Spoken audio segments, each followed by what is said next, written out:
এটা কবে চালু করেছেন?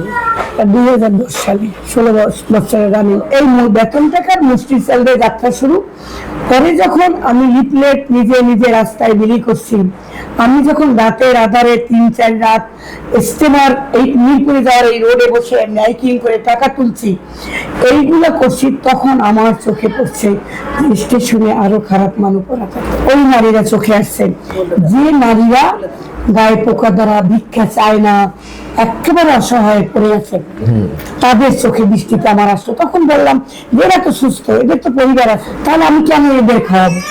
তাই সন্তানের সাথে আমি লবিং করি, আর যারা সমাজে বিত্তবান এই মানুষগুলোর জন্য একটা ব্যবস্থা সরকারি ভাবে বা বেসরকারি ভাবে হোক। এরকম হাজারো মানুষ এখনো পড়ে আছে, ওদের একটা যেন মৃত্যুর আগে যেন একটু বাঁচতে পারে, ঔষধ পেয়ে ভাত পেয়ে, আর মৃত্যুর পর যেন মাটি ঠিকানা পায়, রাস্তা করে